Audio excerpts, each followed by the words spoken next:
Le téléphone portable reposait sur la table de la cuisine, son écran émettant une pâle lueur dans l'environnement faiblement éclairé, comme s'il absorbait la faible lumière du réverbère qui filtrait à travers la fenêtre. Les gouttes de pluie frappaient la vitre selon un rythme hypnotique, presque sinistre, comme si le temps lui-même conspirait pour rendre ce moment encore plus lourd. Pendant quelques instants, j'ai juste regardé la notification du nouvel audio, anticipant l'inévitable. Jusqu'à ce que, les mains tremblantes et une boule dans la gorge qui menaçait d'étouffer toute réaction, j'étende mes doigts vers l'appareil. Il suffisait de toucher l'écran pour faire légèrement vaciller l'image, comme si même le reflet de la lumière craignait ce qui allait arriver. Alors que j'appuyais sur play, la voix de mon père remplit l'espace. Froid. Calculé. La même intonation avec laquelle il analysait les rapports financiers lorsque les chiffres ne lui étaient pas favorables. Vous ne faites plus partie de l'entreprise. Les mots tombèrent comme un verdict, sans possibilité de réponse, sans l'ombre d'un doute ou d'un regret. C'était une décision irrévocable, gravée dans le feu, scellée comme un décret. En fond, le murmure à peine perceptible de ma mère, pas de drame, pas de tentative d'atténuer le coup, juste 3 syllabes aiguës, c'est mieux ainsi. Ces 3 mots résonnèrent comme une lame plantée dans la poitrine. Je restais figé devant la fenêtre, où la ville se dissolvait en un flou gris derrière le rideau de pluie.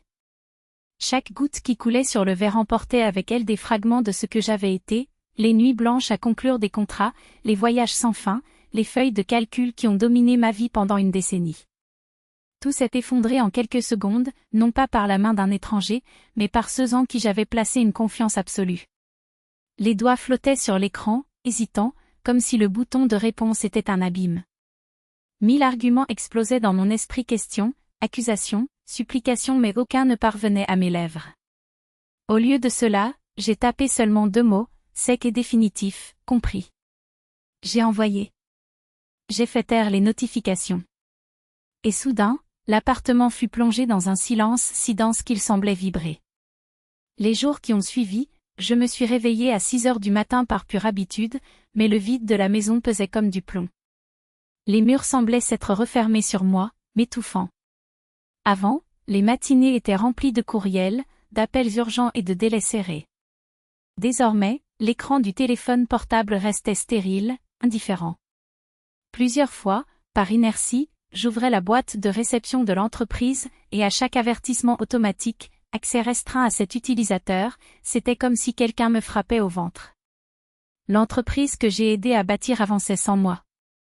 Sur le site internet, un communiqué récemment publié montrait le sourire triomphant de ma cousine, désormais au poste que j'avais occupé, tenant entre ses mains les projets dans lesquels j'avais investi des mois de travail.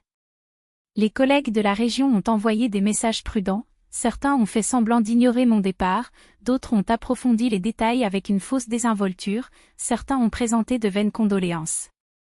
Je n'ai pratiquement répondu à aucune d'entre elles. Au lieu de cela, j'ai passé des heures à errer dans la ville, tombant sur les vitrines des magasins qui étaient autrefois nos clients, des cafés où je négociais des affaires pour des millions de dollars.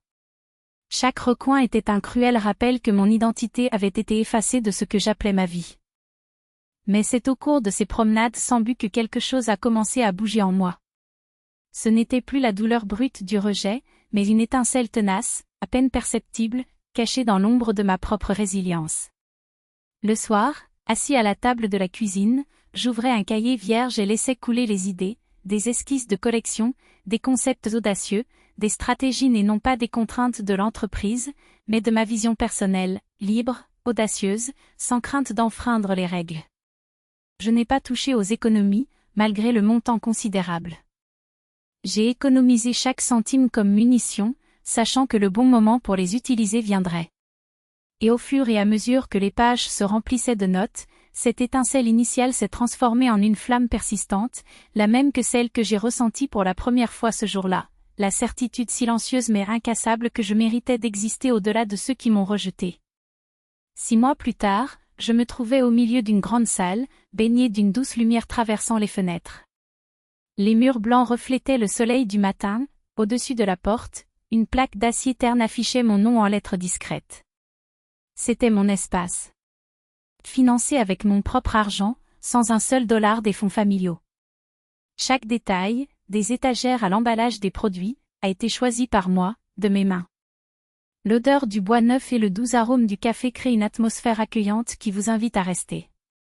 L'ouverture était modeste, mais la salle s'est peu à peu remplie, d'anciens clients, des visages familiers, mais aussi des personnes que je n'avais jamais vues auparavant. Certains observaient la collection avec une curiosité prudente, d'autres, avec une véritable admiration. Il croisa des regards mêlés de respect et d'intrigue. Pour certains, peut-être que je serais toujours celui qui se ferait virer. Mais, pour d'autres, cela commençait déjà à représenter quelque chose de plus grand, la preuve qu'il est possible de renaître de ses cendres. C'est alors que je les ai vus.